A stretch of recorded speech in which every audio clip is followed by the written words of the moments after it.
Welcome to E Central. Let's talk entertainment right now, starting from some big gist. Now, let's go to East Africa, where Tanzanian singer and entrepreneur Rajab Abdul Kahali, popularly known as Harmonize, has set a new personal YouTube record after his new song, of course, Mdomo, surpassed 1.3 million views in just 24 seconds. It would interest you to know that the closest record was in 2021, that's last year, when Korean K-pop boy band BTS beat their own record for the fastest viral music video by generating 108.2 million views on YouTube within 24 hours. Mdomo is single from his new album, 20-track album, entitled High School, features Tanzanian singer Ibra. So, let's take a look at this beautiful video.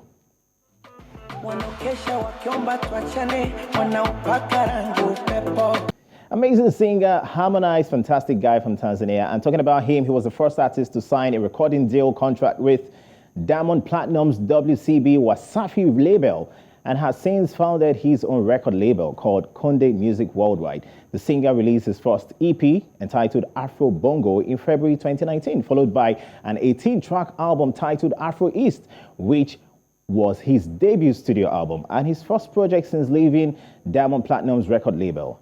And on November the 5th, 2021, Harmonize released his second album titled High School, which features prominent African acts including Sarkodie, Naira Marley, Busiswa, as well as label mates Angela and Ibra. Big congratulations to Harmonize on his Mdomo video. And I hope that someday, videos of African artists will someday set records like fastest video to reach 5 million views. 500 million views, of course. And of course, fastest video to reach 1 billion views. Both records are currently held by Adele. That song called Hello. Now let's go to South Africa, where I'm going to be saying hello to an amazing, fantastic South African actress, THUSO MBEDU, who has backed herself a global production deal with American on-demand streaming platform and television network, Paramount Plus. This fast-rising international starlet will be creating a series of shows and documentary programs focused on equity, climate, and health under the VIS Social Impact, which launched in October 2021 as part of Paramount Content for Change.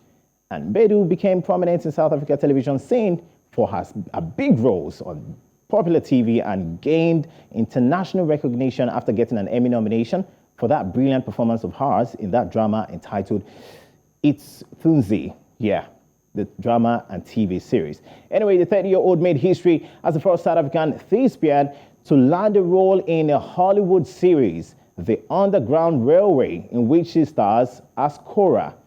Great African women doing fantastic jobs.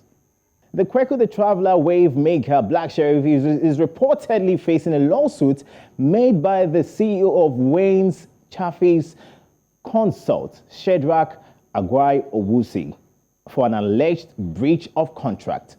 In the lawsuit, Snap alleged that Sheriff had deserted him to sign a distribution deal with Empire Distribution Records and Publishing Incorporated, an American distribution company that handles record labels and record artists and he did all that without his consent. He then requested the court to prevent Black Sheriff from performing at events that he was not giving consent to, or he hasn't given consent to, also requesting that the court to order all funds accrued from the artist's online streams to be preserved.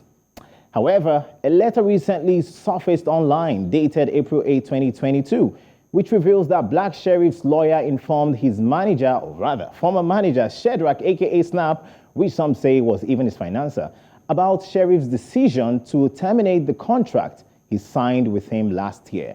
According to the letter, Black Sheriff appointed Snap as his manager on August 18, 2021. The letter stated that Sheriff is no longer bound by the agreement he signed with Snap. Now, joining us to make light of this situation from a legal perspective is one of Africa's finest entertainment lawyers, Akiyemi. Welcome to East Central, Akiyemi. How you doing? Thanks for having me. Always a pleasure. Always my pleasure, too. So, already know what's happening with Black Sheriff. It's barely 2 minutes. He hit the limelight, and all of a sudden, lawsuits are flying here and there. What do you make of this? Is the lawsuit for real? Is it legit? Is it valid? Well, in business, there's always the likelihood to have disagreements, and when these things happen, it is always best that there's a mechanism for resolving those types of disputes. So a claim has come out by Black Sheriff's former business partners or record label, and they've come up with a claim that Black Sheriff is in breach of of a existing contract. And now, having made a claim, you have to back it up with sufficient evidence. So now it's a case of you made a claim, I made a claim, and then we have to look for the proper channel to come to a resolution. So I believe, the course of law will run at the end of the day. Someone has to trigger it. A suit has been filed, and then there has to be a response to that suit. So you make a claim, the other party will make the claim, and then there has to be an arbiter to listen to both claims. Okay. And make sense of both claims. All right. I saw a comment from Sadiq Abubakar Abdullahi, that's the CEO of 3 Music Networks in Ghana, expressing doubt that the court will prevent Black Sheriff from performing at events, given that the artist's way of life is continuous recording and performance. So it would become a human rights issue if any court would stop him from living his normal life, which would be, to record and perform. What do you think of this? Do you agree or disagree with this?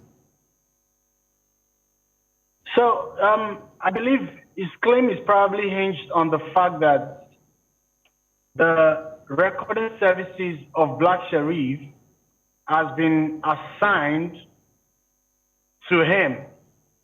I'm thinking that is his claim. And he's saying if he doesn't authorize any of these things, the court should come in and make a pronouncement to stop it. It can be doing that to be able to force the hand of Black Sheriff to come to the negotiating table. Or he might be doing that to salvage his own investments that have been made over the years. Because for you to make such a claim, it is probably because you have already assigned the interest in his recording services for a period of time. And if somebody else is profiting off your interest, this is probably the only claim you can make. Okay, since a third party wants to come between us, for now, let us stop Black Sheriff from exploiting his talent. Okay. Until there's a resolution of what is happening between the two parties. I know that the former record label and the... I'm sorry to cut you short, but I know that there are a whole lot of angles to this, and you have a lot to inform us on. But I know you've said this 1,001 times on your live IG sessions or Instagram sessions or posts. But what should emerging artists know about signing agreements with managers? Now, I'm not talking about even record labels, with managers. What should they know? Yes, I believe they should have a full knowledge of what they are getting into. Because what you find is a lot of people sign contracts and then they feign ignorance. They could do this because they are being mischievous or because they are being ignorant.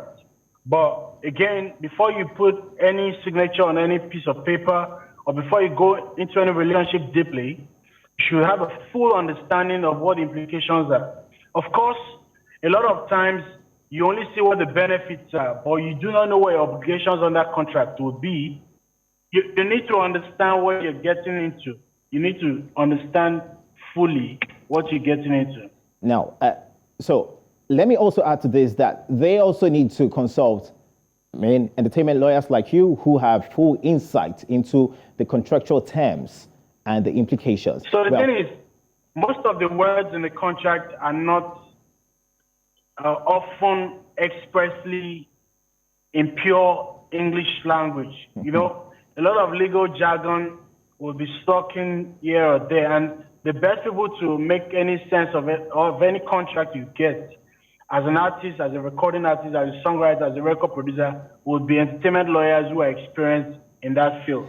All right. Finally, before I let you go, the next hearing, the court hearing will be on Monday, May the 9th this year. What do you think will be the outcome of all these? Yeah, I still think there is a possibility of parties coming to an agreement, coming to, try to talk things out. And, because this artist has recorded a lot of success in the last 3-4 months, and having legal issues could be an impediment to him attaining his full potential. So I still have faith that the parties on both sides will come together and see how they can come to an amicable settlement. But in the absence of that, then there'll be a long drawn trial to test the case on its merits.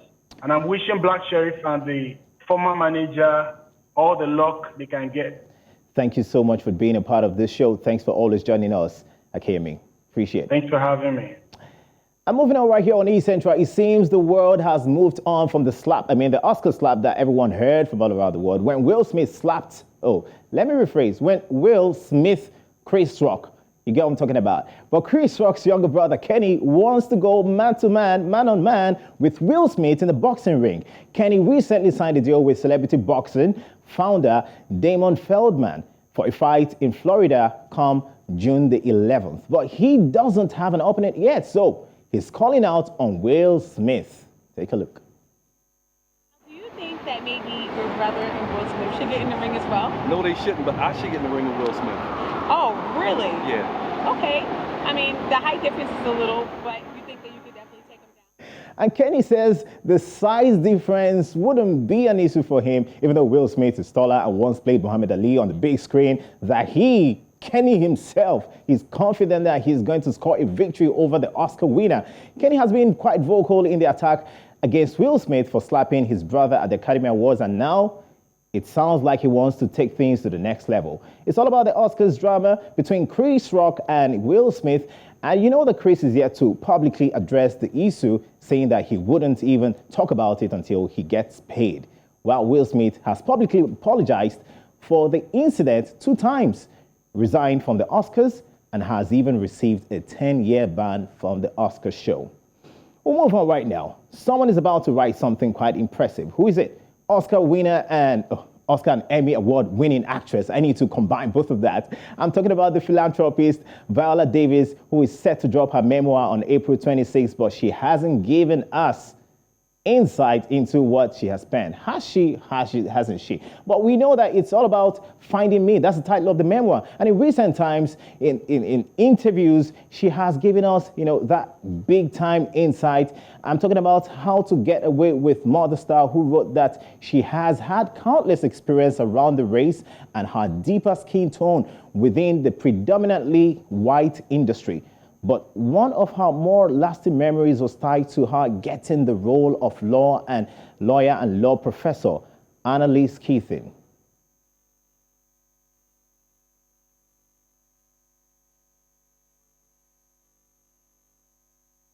Well, she's revealed that a friend had come to her after overhearing several black actors and actresses say that she wasn't pretty enough to pull off the role. However, she had a different experience while filming The Woman King, which is based on actual events in the African kingdom of Dahomey during the 18th and 19th century. She said, The Woman King reflected all the things that the world told me were limiting. Black women were crinkly, curly hair, who were darker with a paper bag, who were warriors. Well, come April the 26th, Finding Me will be out, so you can go get a copy. Like they always say, grab your copy now and soak yourself with the life story of VIOLA Davis. And now, something even more fantastic. Can I have this right now? Can you have this? Film production company Warner Bros. Has removed the references to a gay relationship in their film entitled Fantastic Beasts. This story actually takes me back to last November when the Nigerian National Film and Video Censors Board banned the Marvel superhero film, The Eternals, from cinemas due to the same-sex kissing scene, which producers eventually took out. Anyway, thanks for being a part of East Central. In the words of Black Sheriff, I can't wait to be back. I know you miss me. I know. Remember, you know a traveler. I'm JJ Raymond, the Traveler. I'll see you soon.